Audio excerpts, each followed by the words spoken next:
இன்னைக்கு காலையில் வந்து கொஞ்சம் வேலை இருக்குன்னு சொல்லி கிளம்பியாச்சு. ஸ்ப்ரூஹா வந்து ஸ்கூலில் போய் எல்லோரும் ட்ராப் பண்ணிவிட்டு ஒட்டுக்காக தான் போனோம். எங்கேன்னு பார்த்தீங்கன்னா பாஸ்போர்ட் ஆஃபீஸ்க்கு தான். 2024 வந்து சக்ஸஸாக ஸ்டார்ட் பண்ண விஷயம் வந்து பாஸ்போர்ட்டுக்கு அப்ளை பண்ணியாச்சு. எங்கேயாவது போகணுன்னு தான் பிளான் பண்ணியிருக்கோம், ஆனால் தெரியல எங்கே போவோன்னு.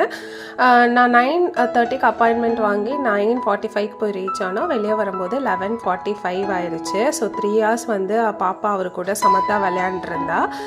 வர்ற வழியில் வந்து காலையில் சாப்பிடவே இல்லை, எனக்கு டைம் இல்லை. அதனால் வந்து உளுந்த வடை வாங்கிட்டு ஒரு காஃபி குடிச்சிட்டு அங்கேருந்து கிளம்பியாச்சு. பெங்களூர் வந்தீங்கன்னா உளுந்த வடையோட இந்த சாம்பார் ஒரு வாட்டியாவது ட்ரை பண்ணுங்கள்.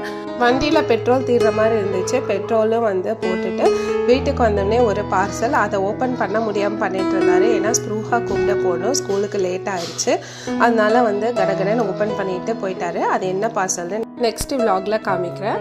அதுக்கப்புறம் சாப்பிட போயாச்சு. தேங்க்ஸ் ஃபார் வாட்சிங்.